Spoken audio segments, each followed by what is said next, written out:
Welcome to On the Job with PORAC, your go-to place for public safety and officer rights, giving you the news you need to know and discussing the issues that matter.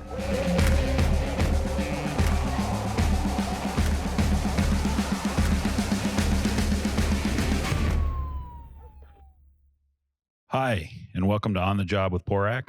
I'm Brian Marvel, president of PORAC. Alongside me is PORAC Vice President Damon Kurtz. Today, we're joined by social media influencers of the law enforcement community. We have half of Hook 'em and Book 'em with us, and Deputy Misdemeanor. Thanks for coming out. Yeah, no problem. Yeah, of course. We're down here in San Diego where they're working, and we appreciate them taking the time to come out here and have a discussion about what it's like to be a social media influencer. What led you to get into this? Well, for Book 'em and I, it goes back pretty far. I'd say probably about five years now, I would say. There was an app that was going around for a long time that was, it's called Vine. And it was the first real social media app that people, I guess you could say, got famous on, where people were sharing 6-second videos. And I'm sure a lot of people know by now, but Book 'em and I lived together before Misdemeanor came into the scene. He was my roommate, and we were in the academy together. It was one happy bromance. It still is. But yeah, no, we were in the academy together and ended up living together. I had bought a house, and he needed a place to stay, so he moved in with me. So he's sitting on the couch, and he watches these videos, and the dude just laughs constantly at these stupid. I'm like, what are you watching? And he's just like, that's funny. And he'll scroll. Oh my God, that's hilarious. And finally one day I'm like, dude, what are you watching that is so funny? And he's like, it's this thing called Vine. And I'm like, I've never heard of Vine. He's like, yeah, it's funny as heck, you know? And he's like, and there's this guy named Officer Daniels, and he does these cop videos. And he's like, they're totally funny. They're hilarious. They're tiny little 6-second videos, but they're so funny. And I'm like, let me see some of those. So I'm watching the old school Officer Daniels videos back when he was funny. Just kidding. I'm watching these things, and me, myself, I've always been an entertainer. Ever since I was a kid, I was always memorizing music lines, movie lines, acting them out. I've always been that kind of a person. I've always been the class clown, I guess you could say. And I'm looking at these videos, and I'm like, I could totally be funnier than this guy. Like, I could do this. So I made a video that was about National Donut Day. And basically the premise was waking up as a cop on National Donut Day is like waking up as a kid on Christmas. And it was like this stupid little video with a box of donuts and me getting out of bed and being like, it's National Donut Day. And it was dumb. It was really dumb, but it was simple. And I tagged Officer Daniels in it, and he liked it, revined it, and followed me and started messaging me. And I was like, I've made it. I'm done. I'm retiring. I'm out. No, but we developed a friendship after that. And it kind of just took off. We started doing videos. Book 'em started wanting to get involved. We knew we wanted to have a duo because nobody had a duo in the industry. You know, you had Mike the Cop at the time and Officer Daniels. That was pretty much it. There were some other people here and there, but they were the big influencers. But nobody had a duo. So we wanted to have a duo, came up with Hook 'em and Book 'em. And that was that. For us, anyway. And how about you, Deputy Misdemeanor? Well, I mean, obviously, being in the same house as them, as Hook 'em and Book 'em, it got to the point where I was very much just behind the camera. I was holding the camera. I was getting the angles. I was their person that would just get all of the stuff that they needed to get these videos and pictures. And as I came a little bit more acquainted with social media and just kind of saw through them the influence that they had. I mean, I was seeing some of the messages that they were getting, and just like, oh my gosh, like I this video just made my day, or this made me feel this way. And I was just like, man, like they have a lot of people out there that are watching this, and it's working. And as I was doing that, I wasn't really seeing a whole lot of female influence out there. I mean, there were pages that had like pictures or stuff like that, but they didn't have any like humorous ones. So I kind of approached them. I was like, hey, like, what do you think about having like a female humor page? Well, sort of humor. I mean, it is what it is. I think you're funny. But so we kind of toyed around with it, and it took forever for us to find something like a username that I was okay with using, and it just kind of happened. And I had a lot of ideas because my thing was mostly like I wanted to make sure that there was like some kind of female focus in some of the videos and stuff, and it just it was mostly because of them, and we just thought that it would be a good trio at that point. Yeah, I mean, I think your name's perfect because the way the state's going, everything's a misdemeanor now. That's true. We should have That's named very it true. Prop 47. Yeah, exactly. I think it's awesome what you guys are doing. I mean, there's not a lot of people out there doing it from a law enforcement perspective, Right. bringing levity to what we do, and at the same time educating to a certain extent. Yeah, Sure. sure. For the general population who doesn't know and gets to see it through a more of a comedic form, but you can educate in a way that they can relate to it.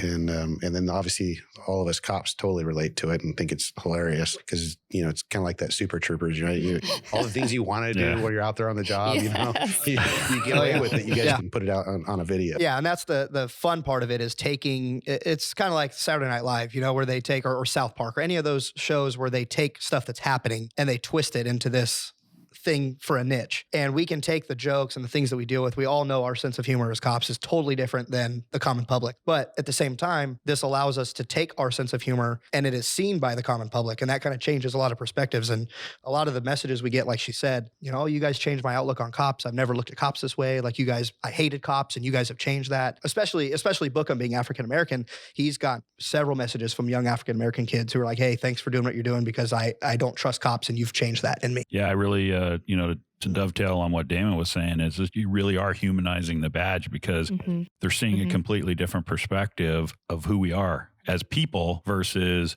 just that person that's in the black and white and wearing the uniform. So for that's awesome. And that's really one of the reasons that we wanted to interview you and bring you in and have that conversation. And, when I first came on as president, I created a communications and technology committee. We were looking for committee members outside of the board of directors to be able to help PORAC build its footprint and increase the followership that we have. And I know Hookham sits on that, and we really appreciate that. Yeah. Yep. Because I really want to expand social media. It's a virtual free platform. It allows us to really drive the narrative of what it is. Yeah. And it's just there. And I feel like there's a lot of people that they just don't want to see it. They don't want to utilize something that's so prevalent in our society right now. And unfortunately, that's how people communicate now is social media. You no longer are hearing people like, oh yeah, text message me. It's slide into my DMs. Yeah. Like that's what you hear. You have a lot now. of people sliding into your DMs or something. No? Okay. And the other thing too is, a lot of people, I think a lot of unions have started using this everybody in law enforcement's using it. It's the idea that if you don't create your news or your publicity, someone else will. Yes. And as law enforcement, it's so utterly important right now to change that. Yeah, I totally agree with you on that. And that actually brings up a really good topic about, how do you do this without violating department policies or making sure that you don't run afoul of your agency that you're working for? And what have your experiences been in that and really elevating your persona through the, influencing through the social media versus what you're doing? Because, you're still out there on the streets working. Yeah, I think that it's different for everybody, and every agency is different. Every state is different. There are states that are at-will states, and you sneeze funny and the chief will fire you. And there's a lot of people who have been in trouble that we've done videos with or worked with who are great cops and great people, but their agencies don't like it for whatever reason. And I think that we all can sympathize with why agencies don't like it. Because we're unpredictable. And as cops, sometimes we do a lot of dumb stuff. Maybe not to the point of being illegal, but sometimes we don't. But the agencies don't like it when you point out the dumb stuff that they do. True. Yeah. But the main thing for me is I think that we are hard to trust because they can't control that. Right. And anything outside of a sphere of control is not, people in command positions don't like that, which Right. I get. If I was a commander or a sheriff or a captain, I wouldn't want people below me doing stuff that made me look bad. And the other issue too is this is like, it's not new, but it is relatively new compared to the leadership that we see in our agencies. Right. None of this existed Yeah. when they were coming through. So they were able to control the narrative. And now we have this younger generation, which you're a part of, which is I've got this platform and I can do this stuff. Right. Well, and that's one of the things that they even taught that in the academy, or at least when I was going through that, you, not to the point where like they're saying like, don't have social media, but they were very like, hey, don't post things in your uniform. Don't post this, don't post that. So they were already kind of, molding that viewpoint right out the gate. So then, the second that you get out and I've had partners out there that, you posted a picture in your uniform, like to somebody else. And you're like, well, yeah, it's my job. Yeah, I got an award. Sue me. Yeah. You know? Yeah. I know. Well, what's funny is, a lot of cops, they're so afraid to put themselves out there publicly in any kind of platform, to the point they're even like changing the way their names are spelled Yep. so that no one can search them. And, and then you get this friend request from this weird concoction of letters, and you're like, Who is I have this? I have 100 mutual friends. Right. Who is this? Well, and I think that's changing too a lot. I think that, like you said, it's a new, different generation. But I think what cops are dealing with right now with the anti-law enforcement narrative that's going along the whole country, I think that there was a time when we kept to ourselves and we, I work for the city. I work for the state. It was very, very ambiguous, very ambiguous descriptions. And now I think that's changing, because now it's like, no, screw you. I'm a cop. This is me. This is what I do. I protect people like you, even though you hate me. Yeah. And it's emboldening people. And that's why you see a rise in the blue line shirts, the blue line signs, the stickers on cars, the companies that make products for cops. I mean, it's a huge market now, because we're tired of being kicked while we're down. And I think that's why my generation is changing that, in the sense of like, no, we're going to be proud of who we are. Whereas the old school generation's like, well, we could still, be professional and just kind of be us by ourselves. Yeah, that goes to a bigger conversation we've had, and it deals, in the political realm, Right. is that we know through polling that we have overwhelming support in the communities. We're in the 70-80% people really support us, right? But they're the silent majority out there, right? Yep. How do we get them engaged? How do we get them to actually express their voice and come out and truly support us? Because right now the vocal minority really has the bully pulpit through the media and really at the ballot box right now. Right. And to go back to what you were saying about how, how this aligns with policies and stuff, it's just like anything in our job, you have to be careful. And, we have to know as influencers that there is a line, and that line shouldn't be crossed, not because we'll get in trouble personally by our agency if we do something that's dumb, but because we reflect law enforcement to the masses. And if we do something or we say something or post something that is not appropriate, we risk damaging law enforcement's image on a much larger scale than if we were just a guy that got in trouble by IA. I mean, it's way different. But, we take a lot of precautions. We have a total separation between, I guess you could call, our business and our job. And I think that that's appropriate, because I think, we need to be cops when we're at work, and we need to do our job and focus on our job that the people pay us to do. And when we're at home, we can do what we want. And I think that that's a big difference. Everything is completely separated, and the uniforms we wear, spoiler alert, the uniforms we wear are fake. The duty belts we wear are full of fake gear. I know that's a surprise. Yeah.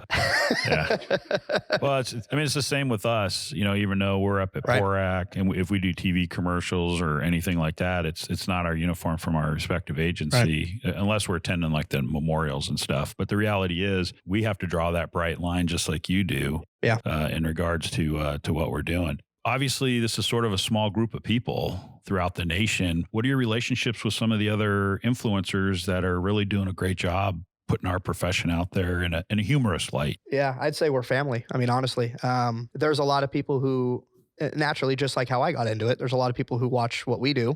Even with the music side of things that I do with rap music, I get a lot of people who message me like, hey, I always played guitar when I was, a kid, and now I'm trying to do music that's law enforcement centered because you inspired me to do so. And like, that's great. And there's a lot of people doing it. But as far as the core, I guess you could call the OGs of the cop world on social media, I mean, they're phenomenal people. They're give you the shirt off their back, do anything to help cops, really, really into this, not for the business side of things, even though it's turned to that, which sometimes is hard to avoid. But there's always ways to take that business side and turn it back into positive for the law enforcement community. And I think everyone we work with, Humanizing the Badge, Officer Daniels, Mike the Cop, Relentless Defender, all the companies we've ever done business with, that's their main goal, is give back to cops, because that's the only reason we do what we do. And I wouldn't be associated with a person or a company that isn't here for the right reasons. Yeah. And I think the general cop out there likes to see one of us be successful. So whether you're still doing the job or not, and you started out doing the job, and if it grew to where you got to get out and be successful, I think cops still like seeing that. And they still relate and say, hey, that guy used to be a cop. Even the ones that have left, they point to that guy one time did what we did. Right. And it's neat to see somebody be successful outside of what we do. So. Well, and it's nice too, because we've gotten a chance to meet people in different areas. And so it kind of opens our eyes to how other states and other departments police and how their communities are. And so we've said it so many times, like we're fairly lucky with how our training is, and because it's completely different on the East Coast, and it's an eye opener. It's an eye opener. Like when we went to Ferguson, it's a complete eye opener of what these different officers are struggling with in their respective areas. And what's normal. Yeah. I mean, Right. It's like, oh yeah, I had to buy a new vest this year. So like, well, hold on, what? Yeah, I know. You That did blows what? me away. But me we've away. been so fortunate. I mean, and all the companies that I named have helped us along the way. And honestly, the people that follow us and support us, I hate calling people fans. I call them supporters because that's what they are. I'm still a street cop, so I don't feel like I should have fans. But we've been able to be involved in so many cool things. Like she said, Ferguson, Missouri, we went back there and worked with their police department. Houston PD, after Hurricane Harvey, we've been all over. I mean, it's everywhere we go. There is not a state or a city that we could step in that there's not a cop that would accept us into their station or into their home to help us out. I eventually see departments actually doing stuff like you're doing because, I've read some articles where people are upset over the pouring of the water on people and the dance stuff. But I go, Yeah. It's great that departments put that out because it lets people see that we're just not these robots. Right. We do have families, we do things like everybody else. Right. So for us, it really does, help connect with people because we don't necessarily always get to do that under the best circumstances. That's why I like seeing a lot more police officers in schools because they're able to connect with those individuals, those children on a one-to-one basis because all their perception is maybe what their parents are telling them or what they're seeing on TV, which is not reality. Right. As you've gotten into this profession, you've expanded your supporters. What are some of your recommendations on people that are interested in following in your footsteps or moving into this direction? Well, I think like anything in our careers, you have to understand that you need to be careful, and you have to know your policies. You have to know your rules. You have to know what lines to cross and not to cross. And we've seen a lot of people who have started trying to do pages and stuff, and it turns out to be very bad for them. My suggestions right off the bat are do not use your agency uniform. Do not film or post things on duty.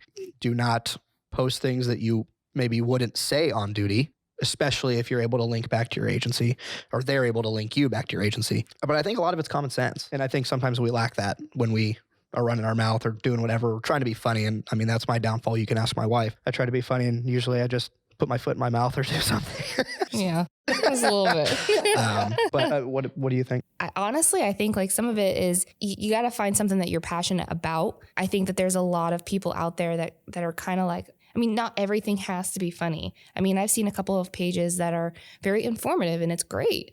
And they have a following for that. But I mean, kind of like what's already been said. I mean, I personally would never, no matter how much my department supported me, do anything in my uniform ever.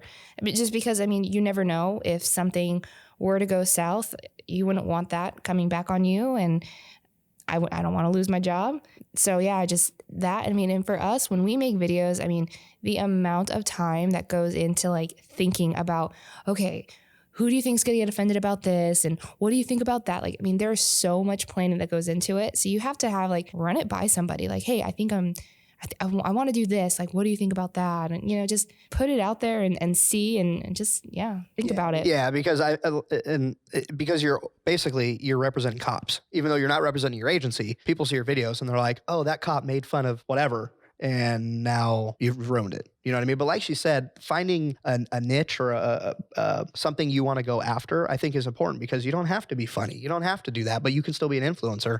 There's a page that I follow, LA50, who's a sergeant up in Los Angeles for the LAPD. And I mean, that guy, everything he says, I follow like the Bible. I mean, his posts are spot on. Everything is motivational or serious or explaining laws or explaining things or why, a shooting happened or a use of force happened or something popped off. And I have so much respect for that guy and for guys like that because they do post stuff in their uniform and their agency and they make it known, but they're doing extremely good work. So I think just knowing what's your end goal. If you have an end goal and you know what you want to do to get there and you follow your agency's policies and your rules, I mean, power to you. We need all the help we can get. Yeah, I have a friend who does a barbecue and he's got a huge following on that. And you're right, it doesn't have to be comedic. It could be a variety of things. And like Deputy Misdemeanor said, if you have the passion for it, it's going to exude through the videos or the podcast or the YouTube. And it's going to seem so much more sincere. I mean, I've seen pages that have really succeeded and really failed, and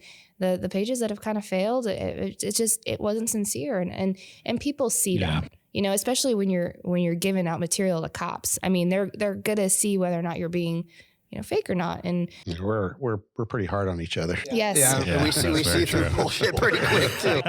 We get paid to do it. Yep, absolutely. But and that's another point too. You know, be prepared for people to judge what you do. I can't tell you how many times, you know, people have said things to us that probably wouldn't be said, or judged us a certain way or gauged our work based upon what we do out of work, which to me is asinine. Both on like social media, like comments, and like interpersonal work relationships. In our personal work life. I mean, we've dealt with the like, oh, you just do stupid video. I remember one time explaining to a supervisor, he was talking about, you know, these videos and, you know, why I do them. And not that he was being rude about it, but he was just like, well, why? Like, what do you do? And when I told him, you know, the money that we've helped raise and the organizations that we work with and the places we've gone and the cops we visited, people in the hospital after shootings or accidents, and we fly to go see these people, and it just makes their whole day just because of some page we have on the internet that I'm no different than them, but for some reason they think we are, and it gives them that motivation to go back to work and do the job they signed up to do and serve the public. You know, they're like, oh, I didn't know you guys did all that. So there's obviously, we know in our job, there's going to be scuttlebutt around stations, departments. I mean, you can't stop that. And it's a lot of preconceived notions that are completely inaccurate, but that's a huge one that people are going to deal with if they do venture and get involved in that. Why don't you guys plug your social media handles and we'll wrap it up here. Speaking of wrapping it up, my music, you can find my music under the alias of Forensic, which I know is very ironic, but I've actually used that alias since I was 13, so I'm sticking with it. So that's law enforcement-centered hip-hop music. I work with a couple other artists, one time, Bookham Dano from New Jersey, Doc Todd, who's a combat medic for the Army. A lot of good people doing a lot of good things. And then for our comedy stuff, Instagram, Snapchat and Facebook, it's all Deputy Hookem and Deputy Bookham. You search any of those will come up. And I'm the same. Instagram, Facebook. I don't have a Snapchat, but Deputy Misdemeanor. Yeah.